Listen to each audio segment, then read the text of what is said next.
Good evening, everyone, and good evening, Tamira. Thank you so much for joining us. This is our fourth session together in our Women in Words series. And this time we are focusing on legal. We are focusing on agents, getting one, what an agent will do, can do for you, talking about rights and licenses, what it means to be published in the US and abroad in a variety of languages.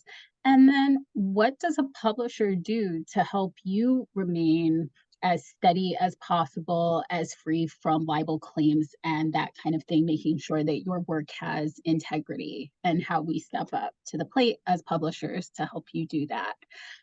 We have a full program tonight, so I would love to get to it. However, I know that there are some things we need to make sure that you know. First and foremost, links to sessions 1 and 2, especially as that right, Tamira, we know that they have not been working. Our team is on it, and no later than Monday will those be restored. We'll make sure that you have that because we want you to be able to return to this information as often as you need. I don't want to spill any secrets so much about what we have planned for you, but know that this community, we're just so happy about how it is all coming together and want to remain in touch with you and want to continue serving you. So we do have some dynamic plans for the new year that we're excited to share with you. Point. Tamara, did I miss anything? No, that was fantastic. So Portia, just thank you again for your leadership and your extraordinary efforts to continuously host us. I cannot believe that we are already at the fourth session. I think that this program has really surpassed every expectation that I had for it. And so again, I just want to thank you and the team at Penguin. I also want to thank all of our fantastic panelists that are assembled here tonight for their time. And then just as a matter of housekeeping, echoing everything that Portia shared about previous sessions being available online no later than Monday, we'll be sure to send you all an email the moment that those are online just to confirm for you. And then as a second general matter, to the extent that you were one of the first 1,000 that registered, your Women in Words toolkits were shipped out to you on October 31st. We do understand that there's interest for additional toolkits, and our team is working on that. And hopefully we'll have an announcement in the next week or so about that. And then finally, Portia put it mildly, but we have a big surprise for you in the next session, and we can't wait. So be sure to mark your calendars for December 6th, and I'm excited to get going. Thanks, Portia. Back to you. Thank you so much, Tamira. So tonight I'm going to welcome them by name first, but I will give them the opportunity to introduce themselves as we get into our discussion. First and foremost, I would love to introduce Donna Duberglass, who is one of our directors in the department we consider subsidiary rights. Donna, thank you so much for joining us tonight. Hi, Portia. Thank you for having me. Of course. Good to be here. Thank you. Next, we have Keisha Torres, Director of Contracts for us here at Random House. Hi, Keisha. Hi, Portia. Thanks for having me. Good to be here tonight. I appreciate being here. Thank you. Thank you. Matthew Martin, General Counsel here at Penguin Random House. Hi, Matthew. Hi, Portia. Nice to be here. Thank you so much. And then we invited 3 literary agents to be here with us. We know that one, Mr. Steve Trohat, is not able to join us tonight. I do hope that Sharice Fisher, literary agent at Wendy Sherman Agency, is available to join us. Sharice, are you here? Hi, Sharice. Hi, everybody. Thank you for being here. I'm so happy to get here. Hello. Hi, everybody. And Regina Brooks, the chief of the Serendipity Literary Agency, is also slated to join us. Regina, are you here? Okay, so Regina has an interesting flex. She's at the National Book Awards tonight, which I just did not factor into our programming because I'm thinking about new authors to serve. I'm not thinking about the authors that are getting their flowers tonight. So Regina may not be here. If she is, it's a win for us. Cherise, if not, you are representing the entire agent community. So I think thanks. I got you. I got it. I know got that you do. I know that you do. So I'm going to just kick us off again. Please do. I know that the bios for each of you have been available on the Women in Words site. So folks have a sense of kind of who you are, big picture.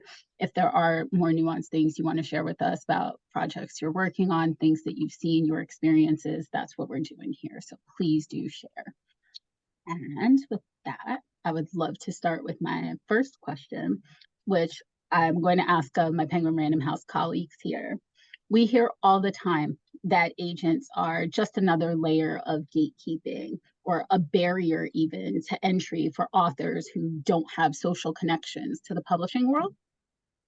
From your point of view, and I'd love to start with Donna especially, what is the role of an agent and why would you recommend authors even work with one? I would say the role of an agent is important because a lot of publishers prefer that someone has an agent, um, and a lot of unsolicited material ends up not getting looked at or accepted at the publishing companies. So they're important. They're an integral part of the process, and they also help the writer with things like you know, pitching letters and things like that. So they're important, and they help them, you know, with their manuscript to some extent. I think you know, the agents could speak to that better than I can. Um, but yeah, I think they're an important piece. Thank you, Donna. Keisha, from your vantage point, what are the advantages of working with an agent? When do you work with agents and are they necessary? I work in the contracts department. I think they're very necessary. We deal with them. We start dealing with them once they're like at a deal stage with the editors, and they'll submit their deal memos. So we'll look those over, and so that's our first interaction from the contracts department with an agent. And then I feel like it's from the contract point of view, it's definitely beneficial. The agents care of their agencies, they have relationships with the publishing houses. So we, on the contract side, we lots of times we have like boilerplates with the bigger agent, well, not just the bigger agencies, the William Morrises, Wendy Sherman, CAA, all we have boilerplates. So if you end up being agented by Wendy Sherman, let's say Cherise is your agent, you'll be afforded the Wendy Sherman PRH boilerplate. So you're not coming in getting just this blanket form. You have that. So that's like, there's a starting point. So for us, it's just easier when there's an agent involved. Thank you, Keisha. And Matthew, from where you sit in the process, is there an advantage to authors having an agent? Do you work with agents? I do. I think the agent is invaluable. I think authors should have agents.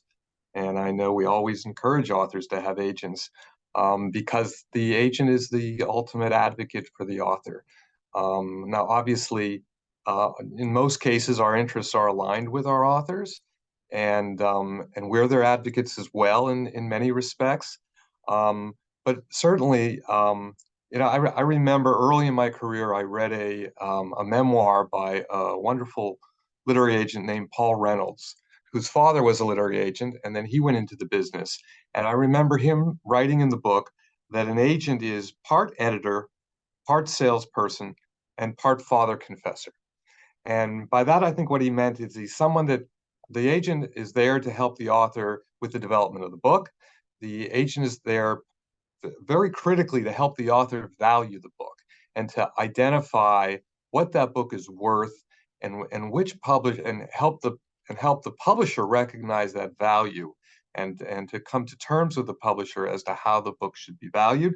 And then the father confessor part is that advocate and that a person who's always in the author's corner and the author can always turn to help navigate the publishing process Sometimes there are disputes or disagreements or misunderstandings with the publisher or the editor, and the agent is there to help the author navigate that process. So I think the agent is invaluable. Thank you so much for that, Matthew. And to help an author value the book, I haven't heard that one before, and I've written it down because I will be using it again. So thank you. Charisse, did we get it right? Is this also your assessment of what an agent should be and should do? I thought that was a perfect explanation from all three of you on the value of an agent. And I just love the fact that y'all feel that way.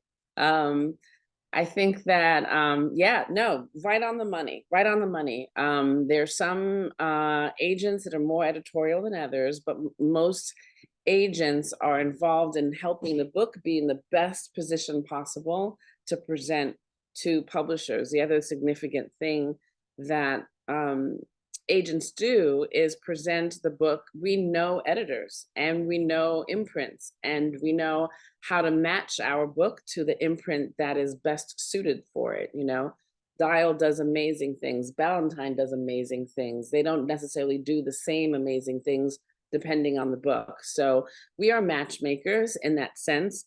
I certainly like to think of myself much more than a salesperson. I feel as though I'm a matchmaker. And I think that I also play this role, an essential role. And I have definitely gotten great emails from Keisha.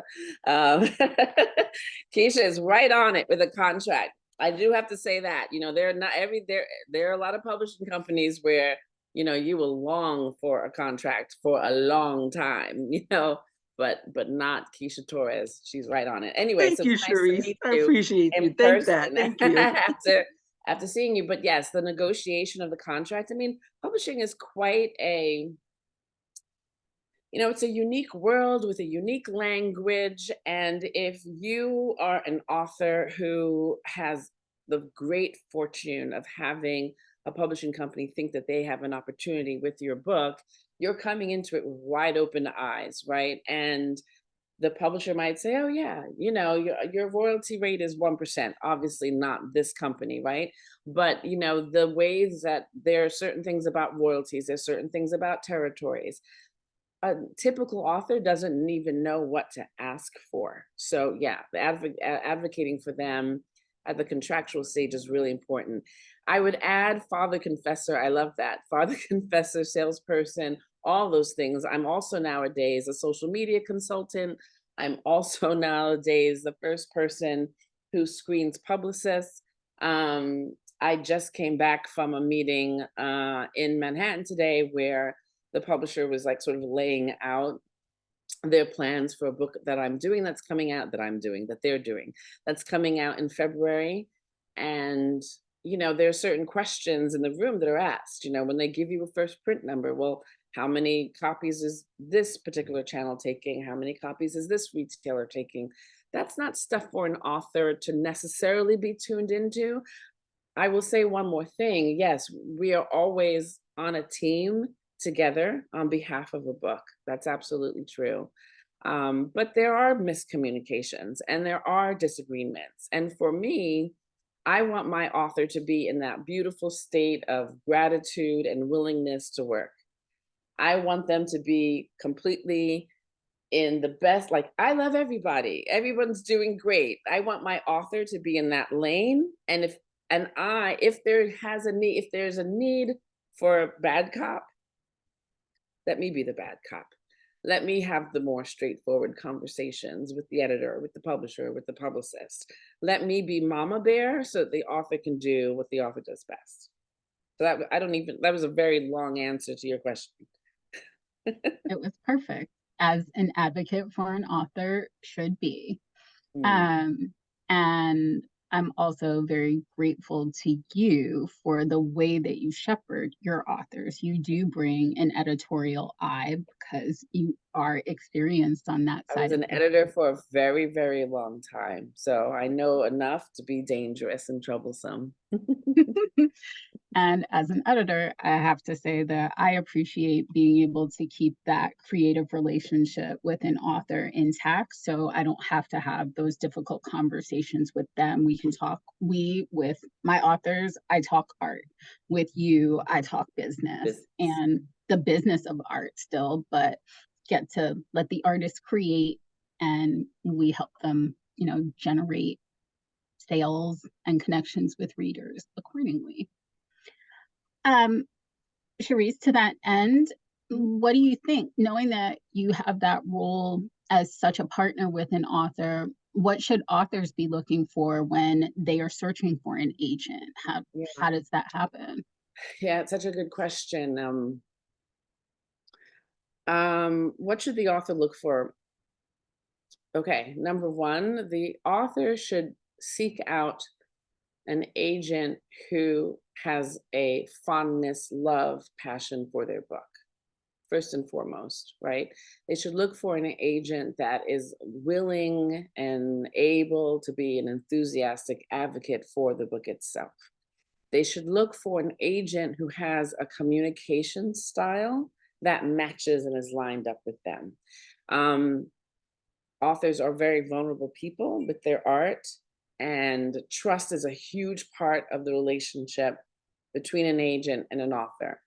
Trust is also an important component between, right, an author and editor, but it's also very important to trust your agent. And trust, I think, comes from communication. It comes from being reliable, being consistent, and being able to communicate effectively with that person.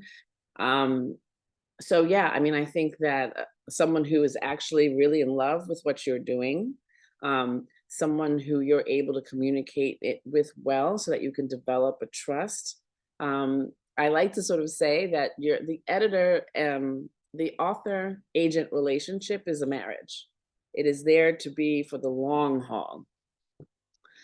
For most of my authors, a lot of my authors, I'm on book 4, I'm on book 5 with them, right? We've been together for years and I'm shepherding their career through years. Authors are also going to be close to their editors, but at the end of the day, editors change companies, so I sort of like, I'm your wife, I say to my to my clients, and the editor that you take on is a lover, a wonderful lover who's going to really dote on you and be a great advocate. But lovers change, right? But spouses, in the best of circumstances, don't. Did I answer your question? Yes, as only you could. Yeah. Keisha, may I ask you for a bit of follow-up on that, especially with regards to working with agents to handle some of the thornier business elements? Wait, I actually think that Regina is here. Sorry to do this to you, Keisha. That's okay. Regina, No worries. yeah, you are here. Welcome, Regina Brooks. You're still muted, love. Are still muted, but live. Let me see if I can get some better light. Okay. Thank you for being here, Regina. We have started with asking our PRH colleagues first whether an agent is necessary in this biz, and then giving you all the opportunity. And everybody said yes, of course. From where we stand, yes, we are so grateful to have thoughtful agent partners. But then from the agent angle, Charisse weighed in. What do you think the role of a literary agent should be? So I think that the role of a literary agent is to be a fiduciary. So it is our responsibility to make sure that our authors get compensated for their work, whether that be for the book or book to film, whatever sales, whatever rights we've sold. It is our responsibility to make sure that we get them compensated, but also compensated at the best rate. So similar to how attorneys will say they don't get paid until, they win the case. That's kind of how we are as well. We work on spec. So the other thing that we're responsible for is packaging and submitting the projects to publishers and making sure that we're putting our best foot forward for our authors and making sure that the project looks as sound as possible. Have other people weighed in, because I don't want to be redundant? Okay. The other thing that we're responsible for is negotiating the rights and the contract with the publisher. So it is our responsibility to make sure that all the I's are dotted and all the T's are crossed, and making sure that, like right now, AI is a big thing. And so when you think that you kind of know a contract, we're often updating our knowledge base. So the contracts now have some AI clauses in there that we didn't have a year ago.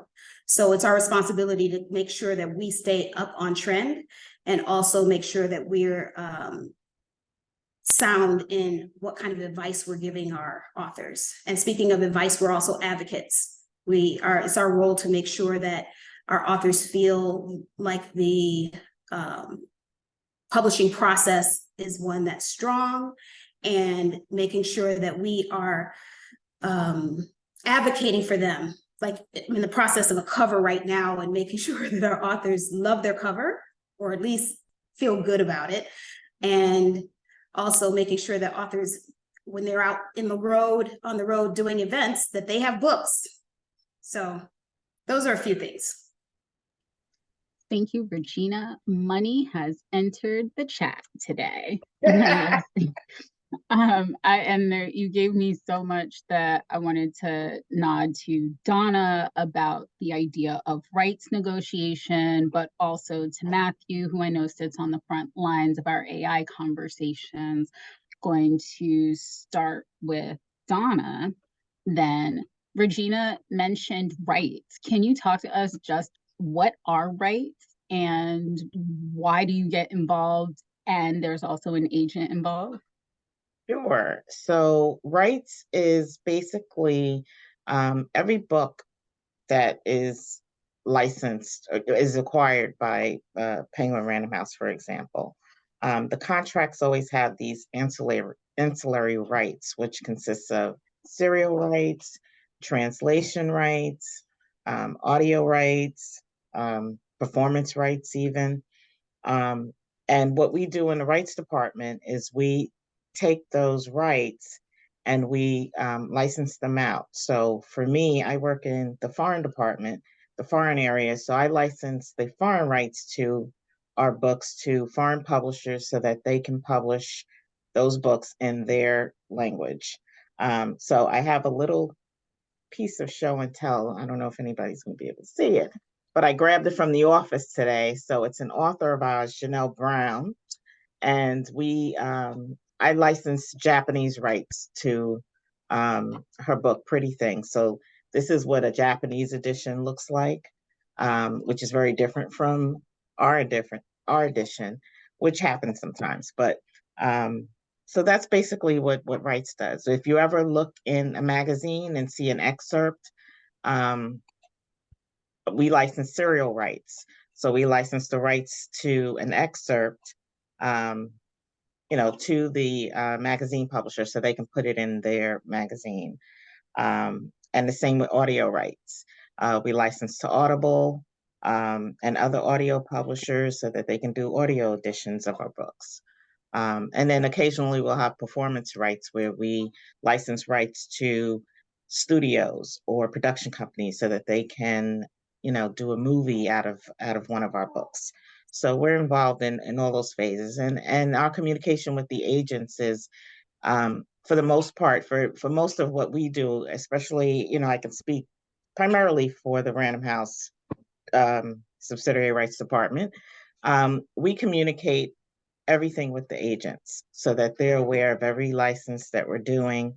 They have all the terms of the license that we're doing. They approve the covers from the foreign publishers so that the author is happy with it, which sometimes they're not. Sometimes they're not. And it's our job to be the middle person between the foreign publishers and the author and agent. So I hope that answers your question. Great. Thank you, Donna. And Sharice, I kind of knew this was going to happen. You really set it off with the marriage analogy. So I have two questions here. And one is, how do you meet your wife? What are you're a matchmaker with publishers, that's great, but how do people find you? And obviously, once you've answered, Regina, I'd love to hear you on that too. How do you find me? There are many ways of going about getting an agent, right?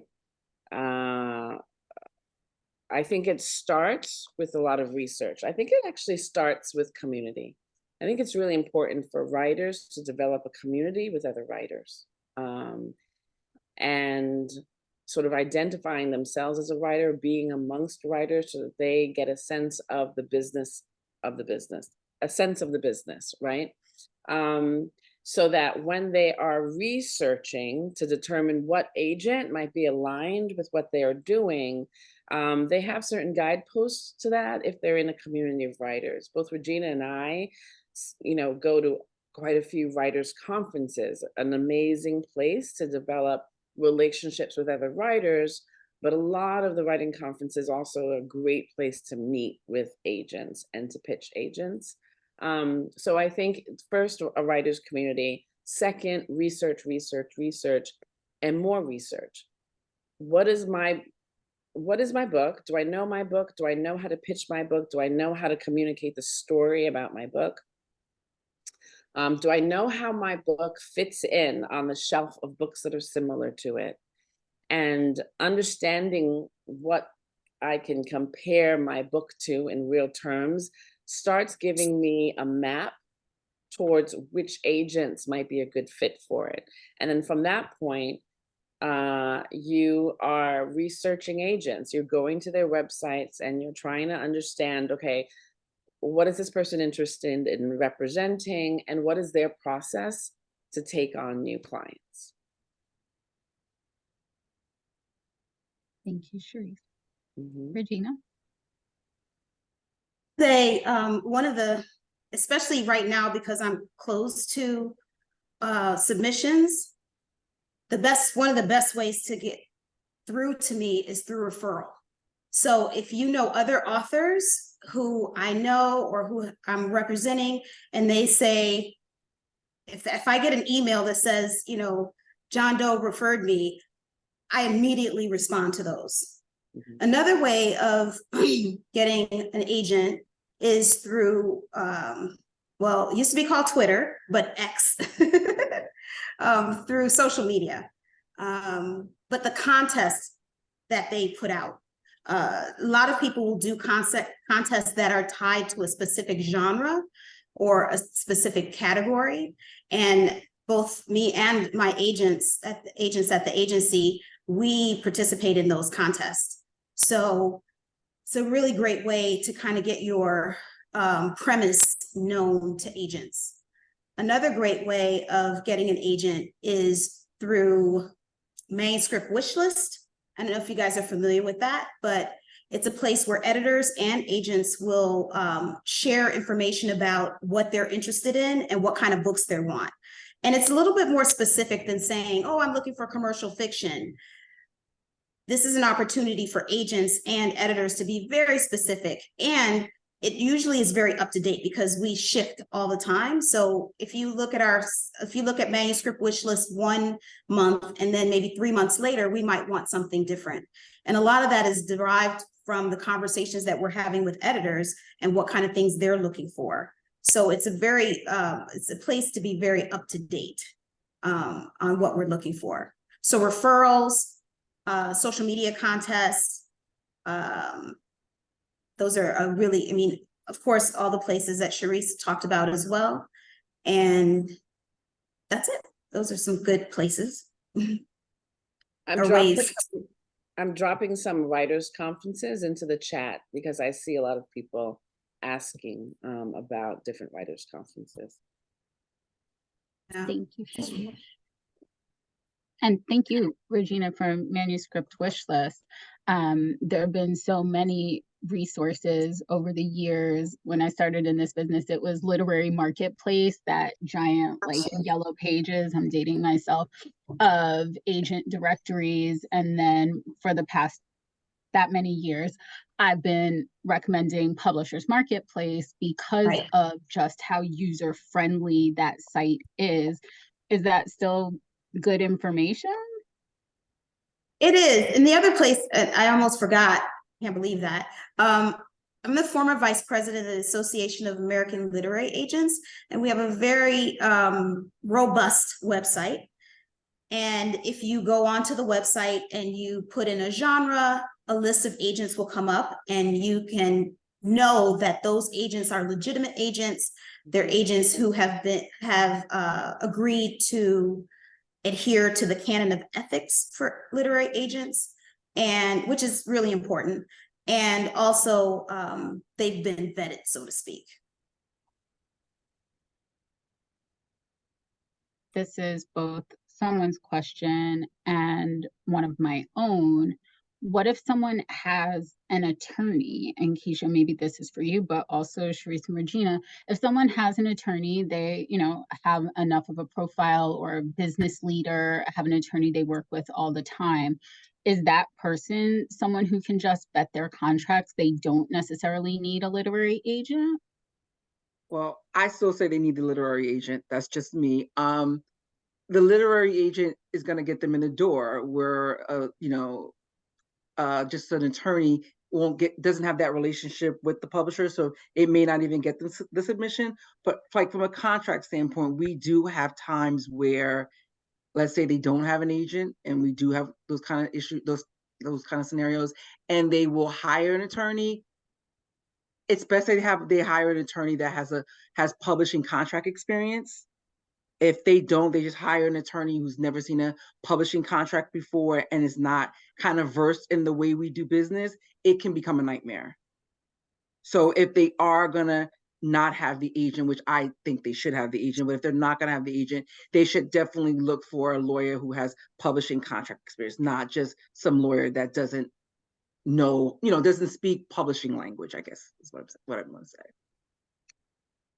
It's kind of like hiring an orthodontist to fix your feet. If you don't have the right attorney, you need the attorney that understands publishing. It's a very specific business. Thank you. And I would also say that it's important to have an agent, because the agent will follow you throughout the entire life cycle of the process. So with an attorney, yes, they can negotiate and help you with your contract. Oftentimes, attorneys might know a few people at publishing houses just because they've worked with them in the past. But as an agent, it's my responsibility to be as up to date as possible. I know what the editors are interested in. I know what things people are going to ask for inside the publishing house when they have their big meetings to make decisions about whether a project will be greenlit. And you have that part, and with working with an agent, you have a partner throughout the entire process. So once the book gets published, we're always there to help you along the way. Attorneys, very helpful, but they're just a very specific part of the process normally.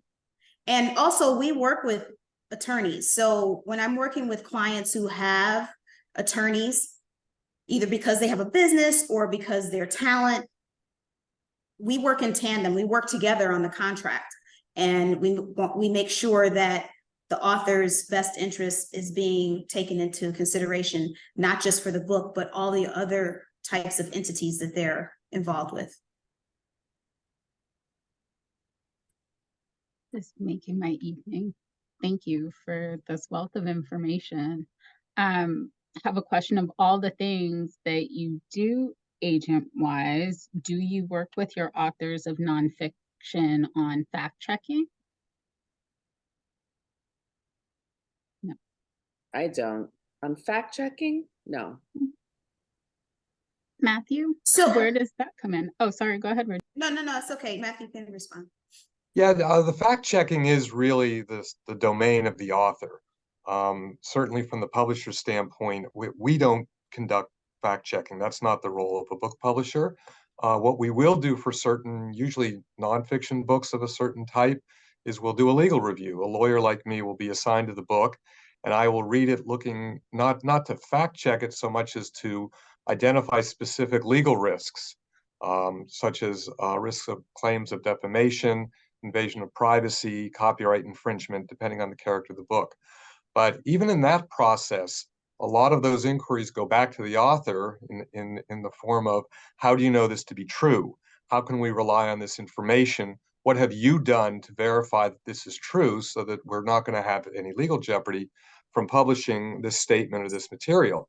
And that always goes back to the author. So fact checking is very much the author's responsibility. Some authors will actually hire fact checkers. There are professionals that do fact checking on behalf of an author.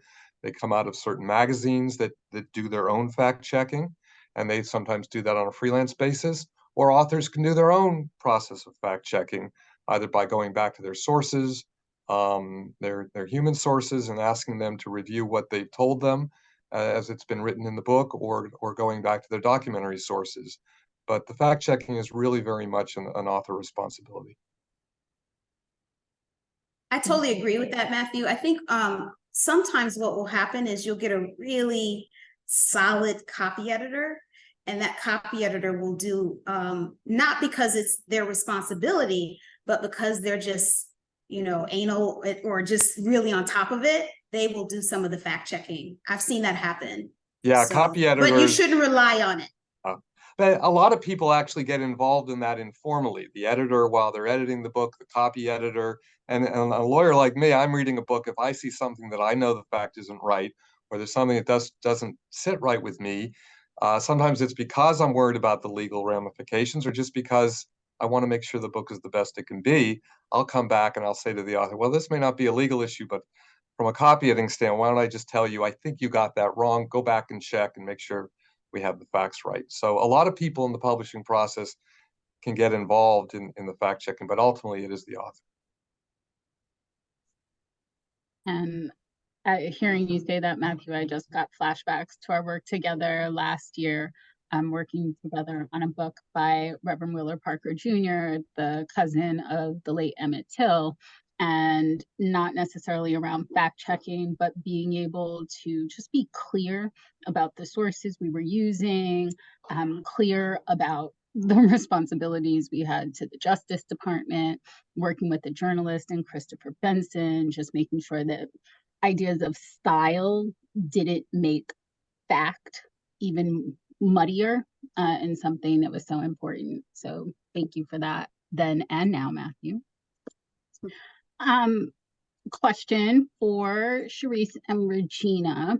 Can you tell us about a proposal that was really strong when it came to you? Like, how do you know of all the people, so when they do find you, what makes you say you want to work with this person? How do people stand out to get your attention? Great question. That's a really great question.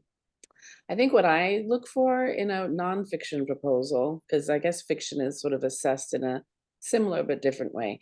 In a nonfiction proposal, I'm looking for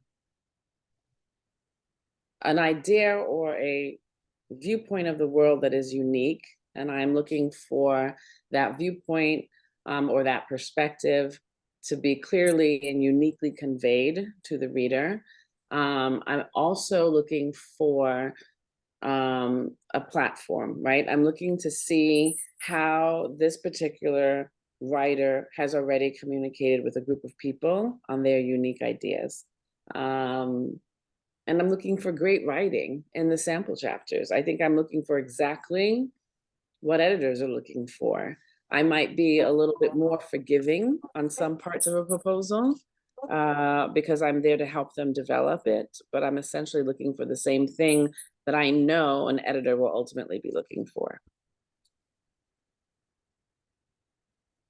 And just to kind of piggyback on what Cherie said, great writing, a hook, and a platform. And I'll just talk a little bit more about platform. It's a big, big issue in publishing, especially if you're trying to write nonfiction. And that's whether that's a memoir or prescriptive. So there's narrative nonfiction and there's prescriptive nonfiction. Prescriptive nonfiction is when you're basically teaching something, you're giving a prescription, so to speak. And then there's narrative nonfiction, which is more like the memoir type format. So with both of those types of nonfiction, I'm looking for a platform, and I'm also looking for a proposal. So within the platform, a lot of people kind of get caught up on the idea that they need a whole bunch of social media. And yes, social media is very important to publishers, but there are other ways that you can showcase the fact that you have a platform. And I'll throw out a few examples. So one, you can showcase that you've written articles and indicate how those articles that you've written, how many people have come to it. You can participate in podcasts. You can, of course, do television and radio, and people would be surprised. I don't know if it's still the case, but I know in the past, radio was one of the most impressive ways to showcase that you had a platform, because it sold more books than any other ways of platform building. So you also have radio, podcasts. If you're teaching courses, if you're doing workshops, oftentimes people will be teaching a course, and then they're trying to figure out ways that they can turn that course into a book, or vice versa. They'll have a book and then they want to turn the book into a course. But if you have people who are participating in your course, that's another way of showcasing that you have a platform. Also, a newsletter. If you have a newsletter and you have hundreds or thousands of people that participate and opt in to your newsletter, that's an impressive way to show that you have a platform. Let's see what else. If you're on the speaker circuit and you have the opportunity or the ability to sell your book in the back of the room, that's another way to show that you have a platform. And, if you're on the circuit or you're doing speaking engagements, it's important in your proposal to give us an example of the last 18 months of opportunities where you were out in front of people, and then the future 18 months of places that you anticipate being able to speak. Because believe it or not, that's the best way to sell a book, is being in front of a person and saying, talking about the content, and people will get excited about being able to buy the book from the author at the event. It sells way more than some of these other ways of getting a book out into the world. And I think discoverability is a very important piece to this whole puzzle. So you want to be able to help the publisher understand how your book is going to be discovered, so to speak. And if that's the biggest reason they ask for a platform. The other thing that I look for in an author is someone who's patient with the process, because it doesn't go fast all the time. So you can be an incredible writer, and you can have a platform, and you can have an amazing hook, but we are kind of at the whim of editors, and they're very, very busy, and they have numerous projects that they're reading and evaluating. So I'd like to work with people who have patience with the process. It's very, very important. And people who are constantly building their platform while we're working on getting it sold.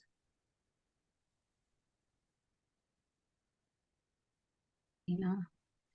One of the questions coming into us is around self-published authors. So how do you work with authors who their platform has been, they've previously published a book, but that book was distributed independently, and then they come to you? Yeah, I mean, that's how I got into this shindig, actually. I was I was the editor-in-chief of Plume. That was my last in-house position. and I had 2 little babies. And I was like, oh, this sort of go to work every day from 7 and coming home at 7 p.m. doesn't really work for me. It just kind of happens when you're in a management kind of position in publishing. So anyway, I was set about finding a job as an editor, not as an editor-in-chief or an editorial director. And in the process of doing that, a woman named Sadiqa Johnson DM'd me, and she said, I'm going to start my own publishing company, and I would love to hire you to edit the book. And I was like, what? Okay, sure, why not? Like, in the meantime, let me do this. And so I edited her first book, which was called Love in a Carry-On Bag, which she self-published, and she self-published it extremely well. I mean, I think I tell authors who are interested in self-publishing that it is a very time-consuming and very expensive adventure if you're intending to do it well, right? And Sadiqa, who actually had experience as a publicist at Putnam and a couple of other publishing houses, did have enough of the skills to make self-publishing something that was, I'm not going to say easy for her, but familiar to her. It's not something that I would advocate for everybody, but I certainly worked with her on self-publishing her first book, which she did incredibly well, meaning she went up and down everywhere she went. She shook every hand, she kissed every baby, and she slipped them a book at the same time. She made sure she got awards. She made sure she got reviews.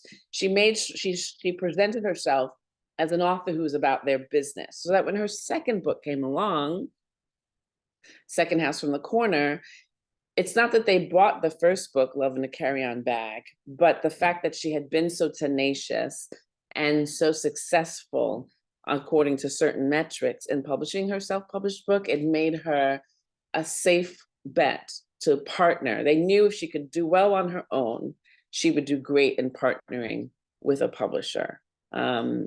So I have not worked with a self-published author since, but I'm totally open to it. Not necessarily in redoing the book that they've already published, but in presenting what's next for them. Oh, Sadiqa is an amazing author. Thank you, Michelle. She is. Her latest book, House of Eve, always selling. You know, these agents, we can't help it. But yeah, I think it is I don't think it's the only way to get published in a big publishing house. And I think it's in a very expensive way. That's not totally necessary. But, you know, if I find the right self-published author, I'm open to working with them on their future projects. Regina? I think that's very important what Sharice just said, future projects. Oftentimes people will come to me and say, hey, I put this book out. I didn't have time to quite market it, but I now want to try to get it published with a mainstream publisher. That's like the kiss of death. We typically, if you haven't, because what it shows to the publisher and to the agent is that you haven't invested in yourself. And if you haven't invested in yourself and into your book the first time, what is going to be the situation or the experience in the second book? And publishers, sometimes it's better not to have a previous record than to have a record that is, you know, subpar. So if you are at the point where you're trying to decide, should I self-publish or should I try to get an agent and try to get a traditional publisher? I think that is a very, very important time, and a time that you should spend a lot of time thinking about, because really, the same thing you do as a self-published author is the same thing you're going to need to do as a traditionally published author, because realistically, the publishers require a lot of the authors. So you're going to have to market your book. A lot of people say, oh, well, I don't want to self-publish because I want the publisher to do all the work. Well, no, that's not really how it works. They definitely will help edit the book. They'll help make sure you have a beautiful package, or product, and then you really have to do the lion's share of the marketing and publicity. They will partner with you, they will support you, they will amplify everything that you're doing, but oftentimes you have to be the catalyst for your own work. And in fact, that's one of the reasons why some self-published authors say, why am I working with a traditional publisher? I have to do all the work anyway. I might as well get 90% and, you know, of the or 100% of the money, as opposed to 10% of the money or 7.5% of the money.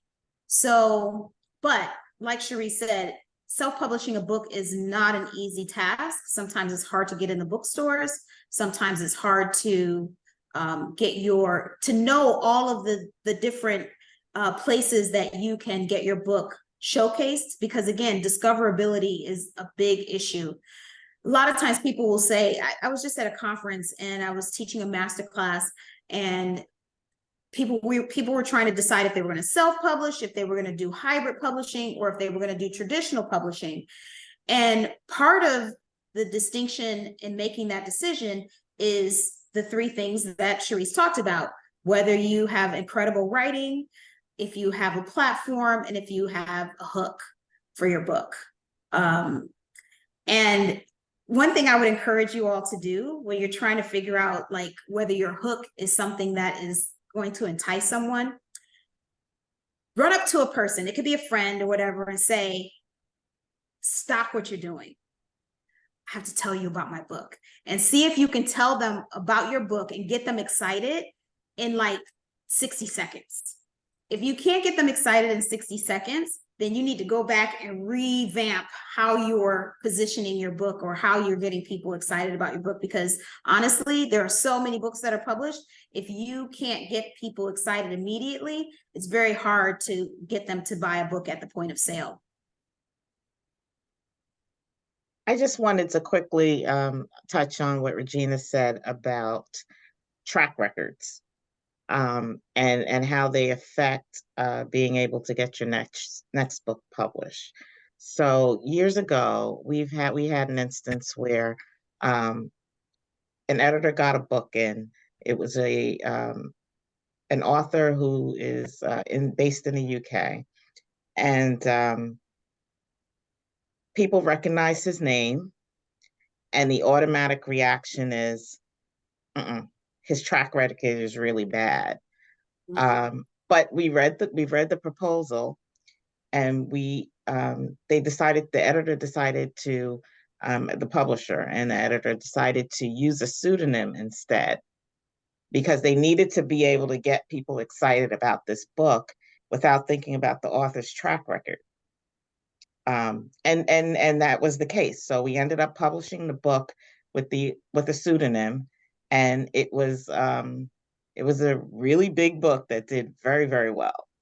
So, was it fiction or nonfiction? It was fiction. It was fiction. Yeah, see, you can't really do that in nonfiction. Yeah, the challenge with that with nonfiction is, you have to be the face of the work. For sure, for sure. Yeah, you can't really use a pseudonym in nonfiction because people are relying on your knowledge as that writer. So yeah, but it worked in fiction, but it doesn't always work. And sometimes you can't get past that author's previous track record of how their book did. So you do have to be very careful. And when you put out work, even as a self-published author, it has to be good, and it has to be solid, and you can't have a lot of errors in the book, and so you have to be really careful about it. It's so funny because I often find that the self-published experience, it's like almost damned if you do, damned if you don't. Because if you have sold really well your previous book, then the publishers will say, oh, I think they've pretty much tapped out on their audience. And then if they haven't sold well, then it's like, okay, well, they aren't doing enough to reach their audience. So I oftentimes say, and I have a lot of, I have agents that work with me, and they're like, oh, they get so excited about this author who has self-published a book, and they want to present that book. And I'm always like, okay, do they have another book? If they have another book, yes. But that book, yeah, it's just too hard. It's very difficult. And it's funny because I think just kind of in the zeitgeist, people feel like, oh, I'm going to publish my book, and then they're going to see that my book is viable, but you've kind of pushed out your idea already, and then you don't have the second book. So that's something to take into consideration. Thank you all for that. But I then do have a follow-up, right? Because I'm thinking about this moment in time where we are definitely celebrating more diverse storytellers and readerships than we have in the past. And so there are probably a number of authors who've said, well, no, my work is of a quality to be published by a traditional publisher, but they didn't want to, they weren't interested in my material because they weren't connected to my audience. And so they self-published to be able to demonstrate to a publisher, like, the audience exists. Is that still a factor worth considering now? Or do you think we've made enough progress that we don't have to use that old math?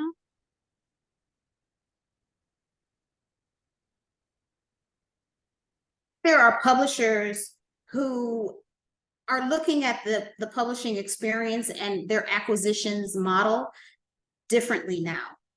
And there are publishers, for example, who are using metadata and trends to help them understand specific niches in the industry.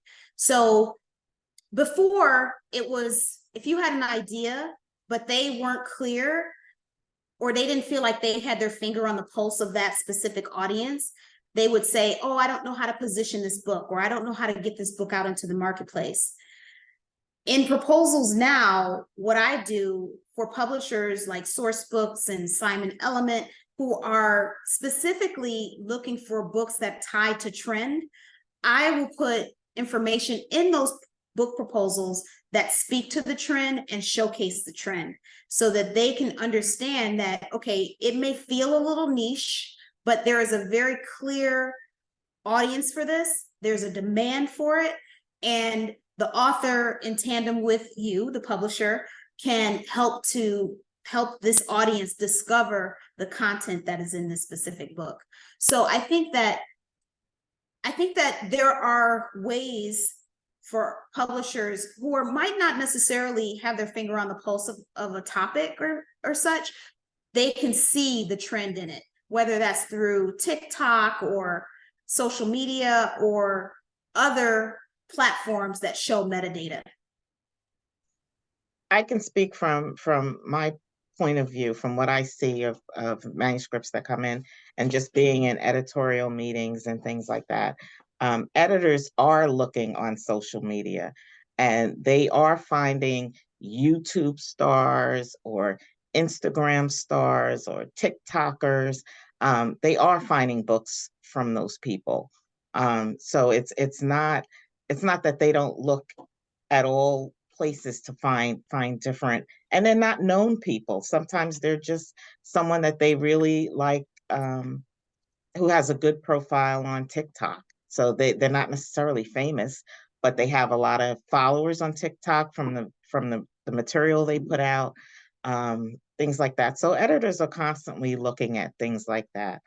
And we even acquire a lot from self-published books. Sometimes it will be the next book that they want. And then they may come back for the previous book that was self-published at some point. So yes, I mean, there's many ways to find authors, and it's not always, sometimes it is through self-publish, but I would say the majority is through agents. Just to piggyback on what you said, Donna, we've done some of that recently, where the editor wants the next set of books from an author, but they've self-published, and let's say they only self-publish as an ebook or something like that. Then they'll stop selling their we'll buy that self-published book. They'll stop selling that ebook at a certain point, and then we will perhaps publish it in trade paperback and then take over the ebook ISBN. That's usually when they want to acquire what's coming next as well.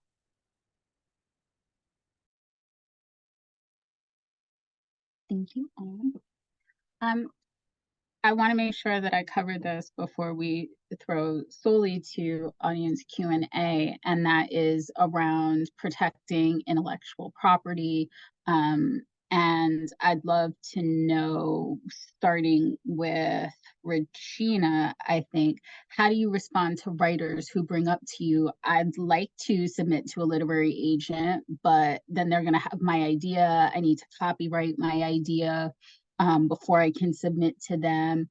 How do you talk about the safeguards around ideas and stories and IP? Oh, you're muted, Regina. So I have two responses to that. The first response is I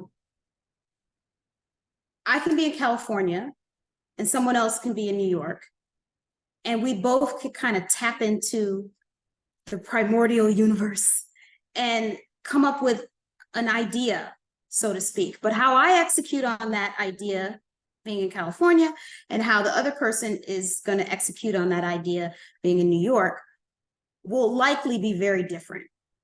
And ideas don't necessarily belong to people, but how you execute on that idea, your actual writing, that does belong to you.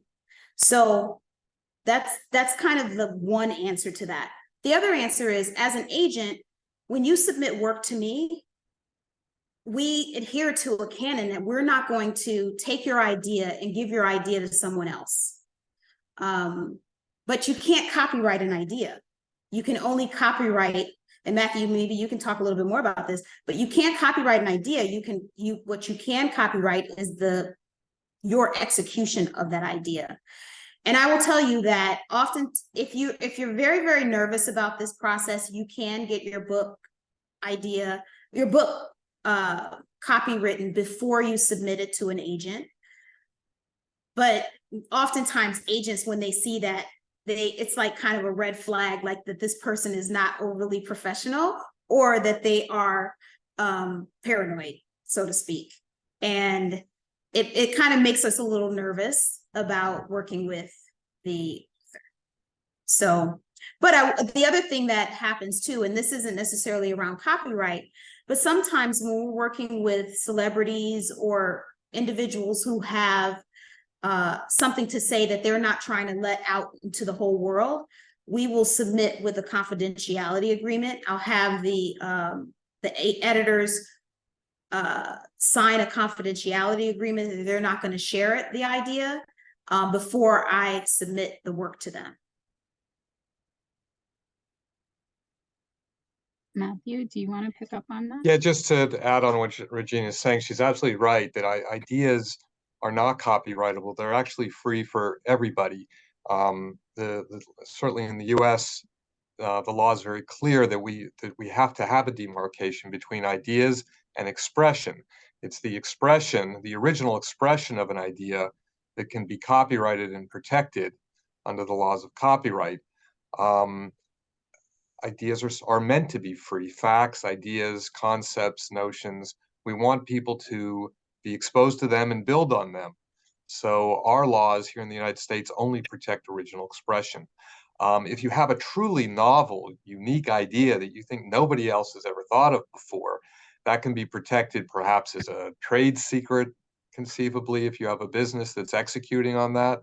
Or if you're a creator, as Regina has suggested, you can also try to harbor it with a non-disclosure agreement and tell the publisher you're submitting it to, I'm going to share with you this really unique and different idea for a book, but I want to make sure you don't take it and run with it and give it to somebody else. And in that case, but as Regina pointed out, multiple people can have the same idea. They are floating around there, and they're like germs. They're contagious. They find their way to different places. And most non-disclosure agreements or confidentiality agreements have a provision that says this is not going to protect something that has already been thought of by somebody else, that I learn about from a third party, or that that has been developed independently. So yeah, the law of ideas is a tricky area.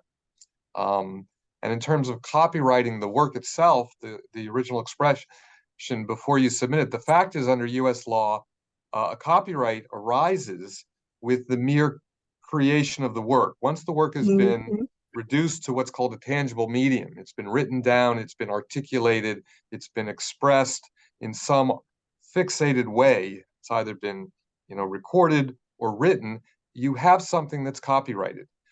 You can register it as an unpublished work, but it's probably a waste of your money at that point. You have something that's copyrighted, and most reputable publishers and agents you submit it to are going to respect the copyright that arises upon creation. Copyright that arises upon creation. May I keep this? So what about AI with regards to ideas and protection? Is this coming, I know for Keisha and Matthew in particular, is this coming up in your spaces, either authors using it as draft material or at all? And do we as publishers have to be on the lookout for this? Or is it coming up in a contract phase, whether their works are able to be put into generative AI systems? Boy, you have really opened up the can of worms now, Portia. Yes.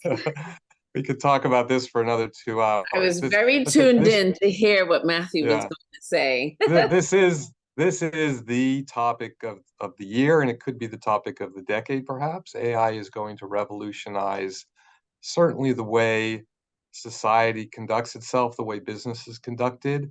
And it may, I don't really believe it's going to have a dramatic impact on the way writers write books. I think it's going to be a tool that writers use, that publishers use, that make them more efficient, that help in the process.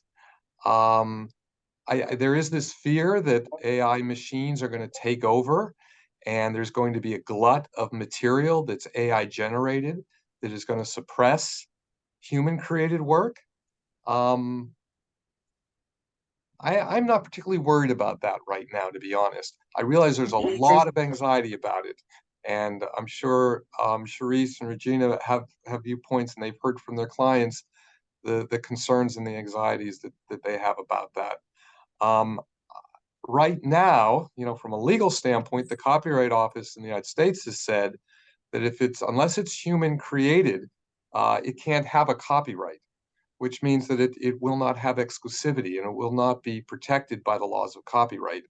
That doesn't mean that there won't be generation of AI material that might find a marketplace and that people might find intriguing and interesting to read. It just won't be protected by copyright. Anyone can take that work and publish it, at least in theory.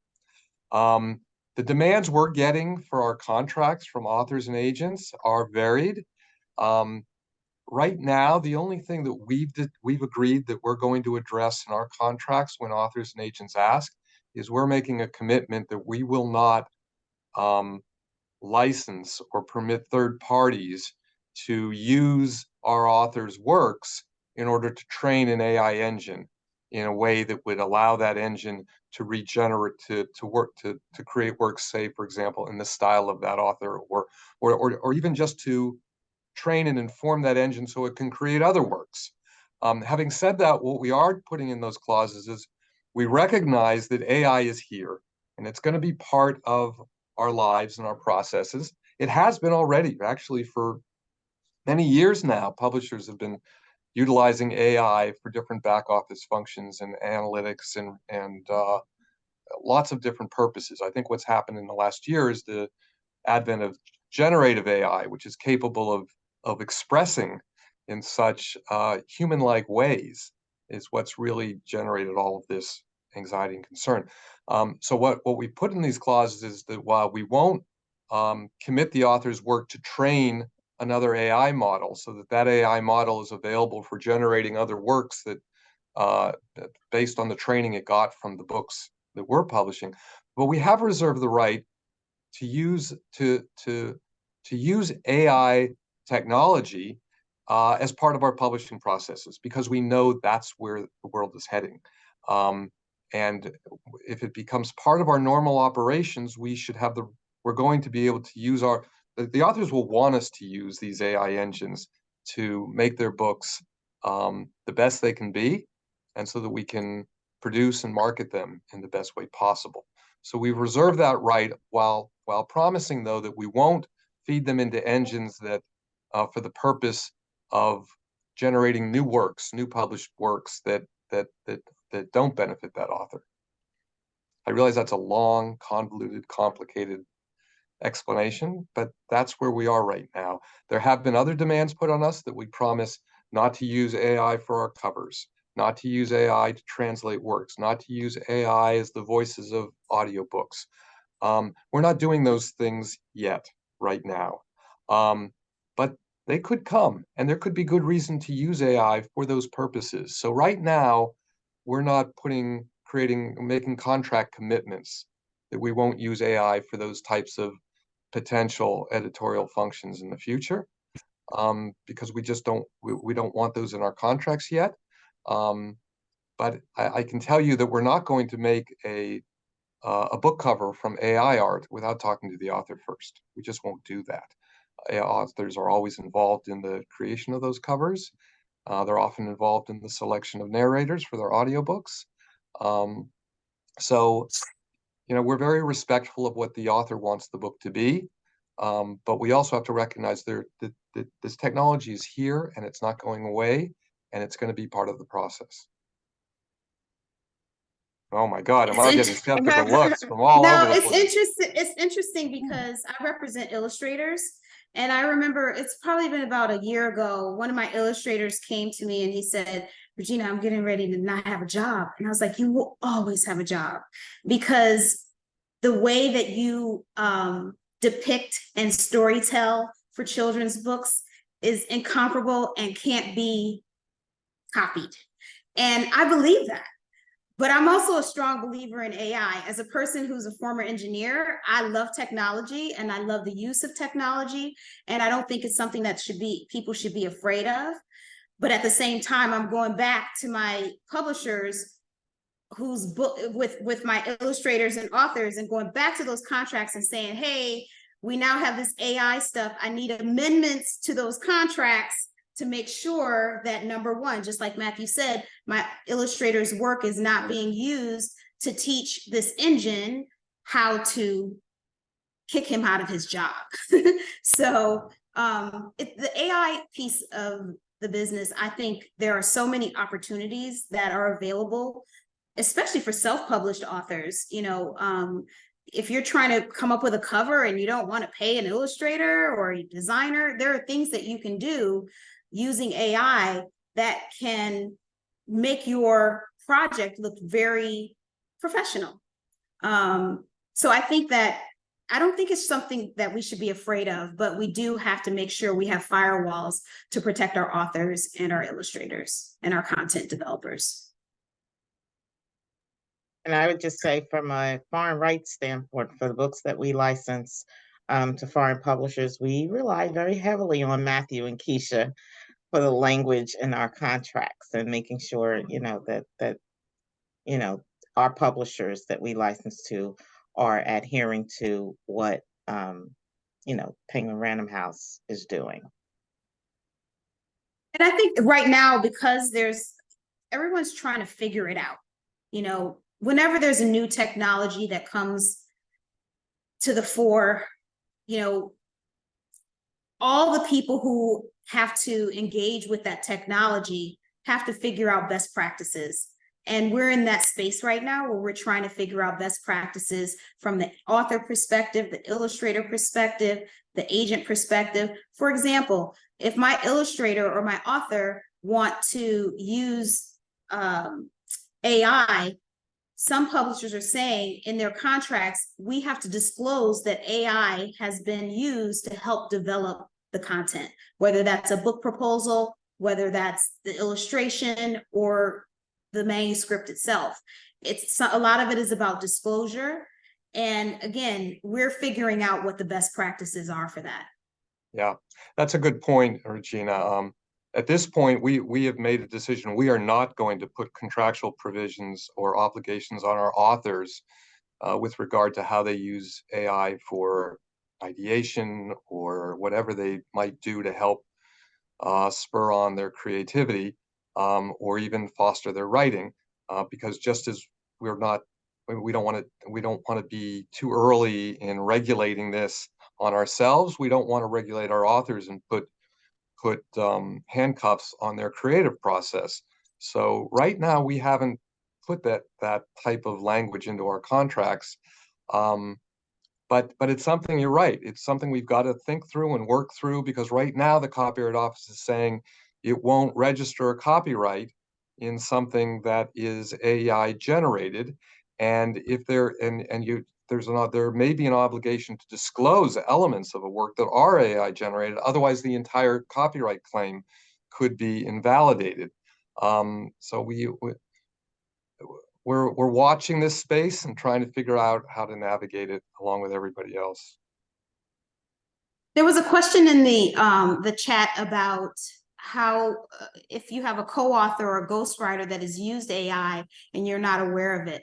So I represent ghostwriters and collaborators, and in those contracts now, there's a clause that we can put that where the author can have the manuscript run through a software, and that software will identify whether or not AI has been used to develop the book.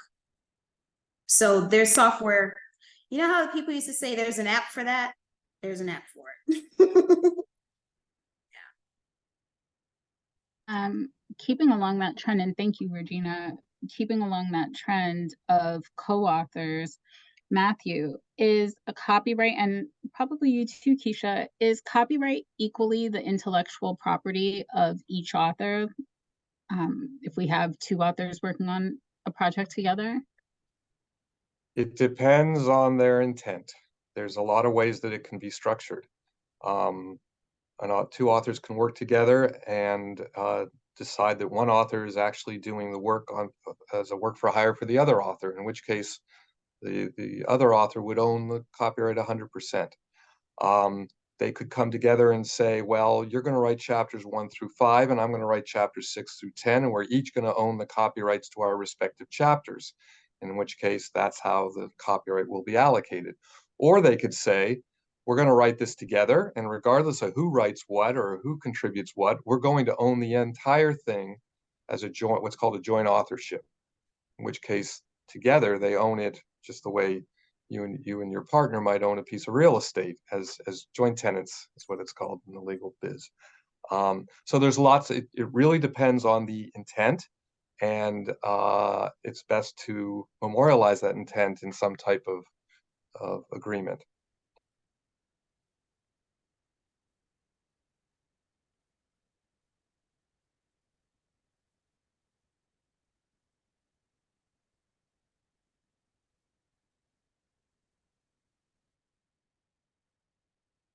And Charisse, just so you know, there is an anonymous question here that they'd like to know your take on AI.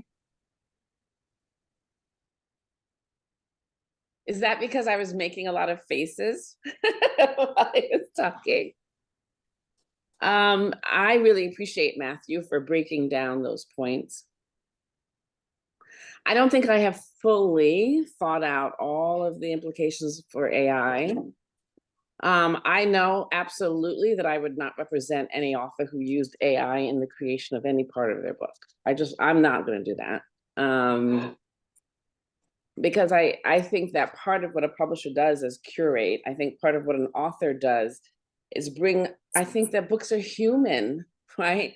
Books are human, and people who have human experiences, and they put them on the page, and that is art.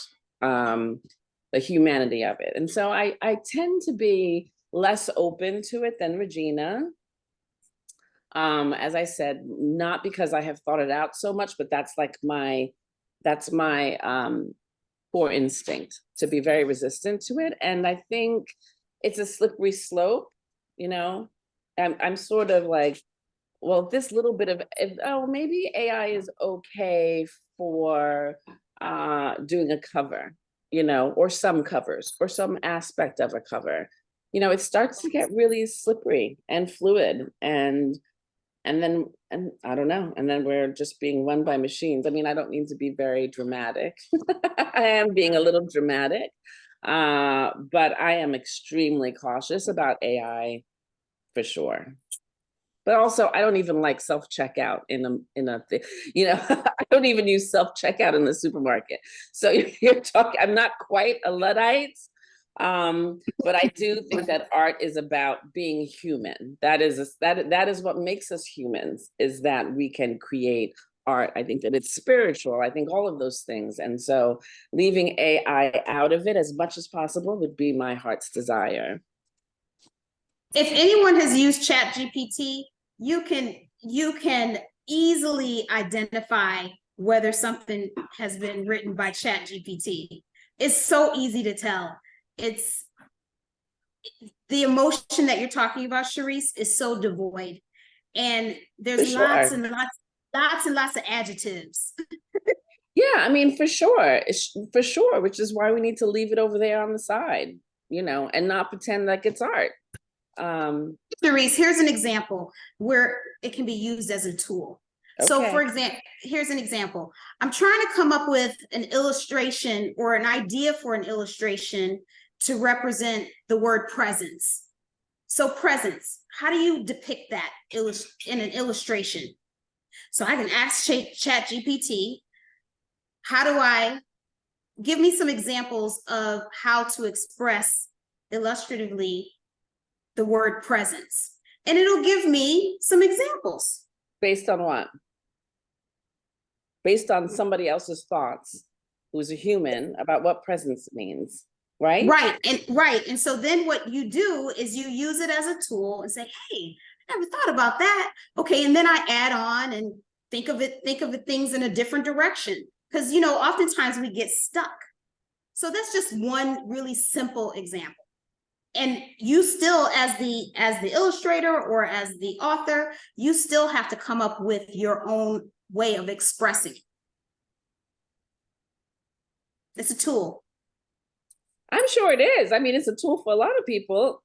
It's not going to be a tool. And I can tell you, I can also say that I'm not going to be representing books that are AI generated, but well, neither of us are, because the thing that's so dangerous about AI is that you are going to get somebody in the comments said something like, you know, it's going to create a new standard of good enough. You know, I mean, AI is going to, you know, a book that is conceived from AI. Which publisher am I with? Okay, I don't want to badmouth James Patterson, and y'all don't publish James Patterson, but James Patterson, you know, I was looking at one of his books the other day and I was like, what is this? Because it was just done as wrote. It wasn't particularly creative, but, you know, Little Brown is very happy to publish as many James Patterson books as possible, whether or not they're something really creative and essential and revealing, I don't know. But if you can get sort of James Patterson standard, but not have to deal with an advance, not have to deal with an author, not have to deal with a troublesome person, of course publishers are going to do it. And yes, it's great to know that it's not copyrightable right now. But right now is the important question, you know? So yes, it is a tool. It's a tool that I think that more and more people will use. And I think that it's personally, yeah, I think it's a tool that some people will use, and I think that we should be very cautious about it. All of us on this call should be cautious about it.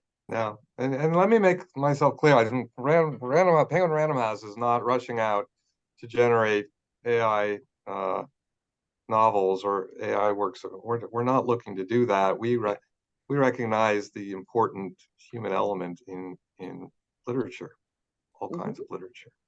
And we believe in that, and we're going to foster that. And I do think the usage you brought up, Regina, is less about AI and just more about a thesaurus. Like that same use case, I wouldn't have used ChatGPT. I would use a thesaurus. And sure, I'm in a digital space, so it may be thesaurus.com, it may be Merriam-Webster's Unabridged, because I know that my copy editor is going to approve that usage more than what I might find on thesaurus.com. But it is going to be interesting, and I'm really glad that all of us who are in this business are that thoughtful about it as readers and as humans who appreciate story, and as curators and creators, protecting more creatives, but also protecting readers and ourselves from what this kind of technology can be or mean. I'm amazed that it is already 7:55. I really wanted to ask you all for one or two recent books that someone should read to understand what is working today. Wanted to ask what makes a dream author for you. But I'm also mindful of time. So actually, but I do have to give book shout outs because that is what we're doing here. So either something you're really excited to read or something you are reading right now or just read that you just love and have to tell people about. Start with Keisha, because it looks like you just reached on your shelf. I am reading Jasmine Ward's Let Us Descend, and I am enjoying it.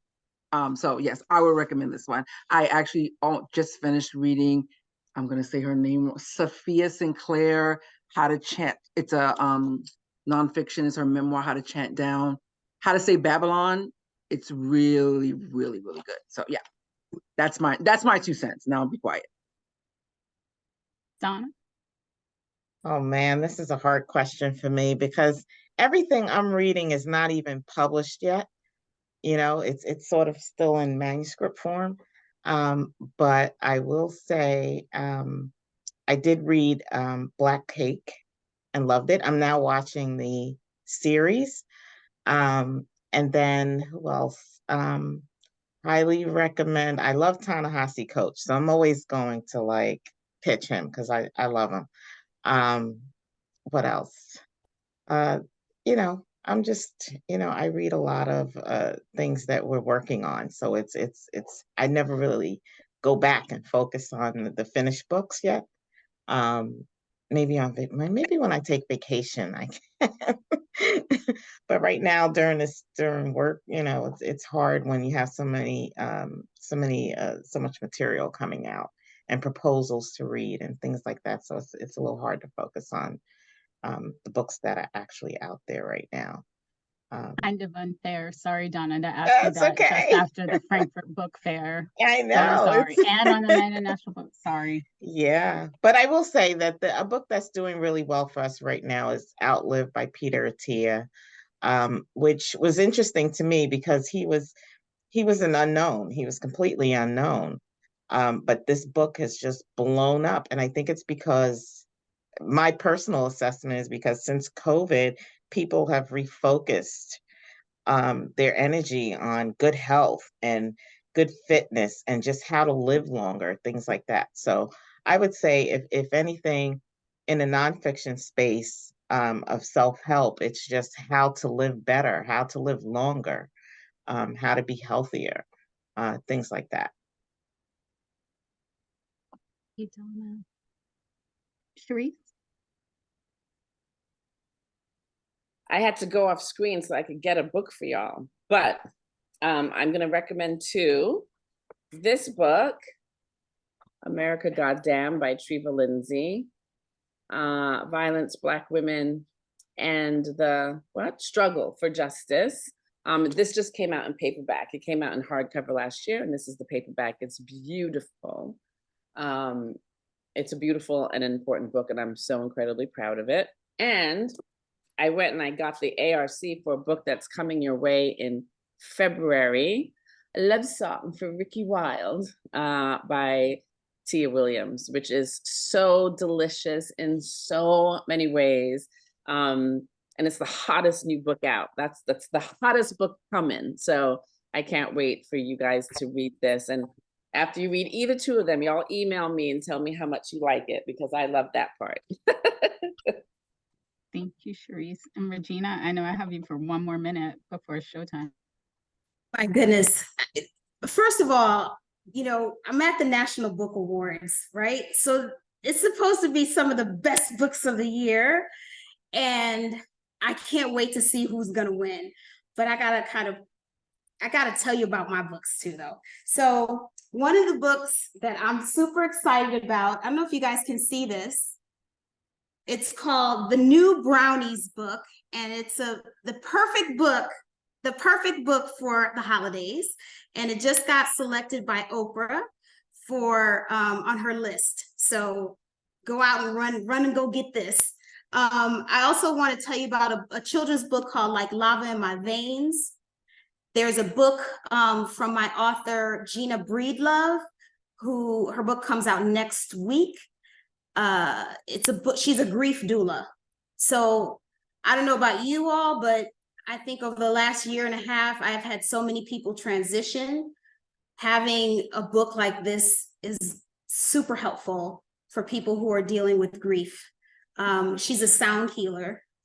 I have tons of books. Right now, I just took a picture of I had 50 memoirs on my floor that I'm reading because I write books on how to write memoirs. Oh, that's a book you got to go check out. You should really write a book, How to Write, Sell, and Market Your Memoir. So anyone out there who's interested in telling their own story, this book is a super useful tool.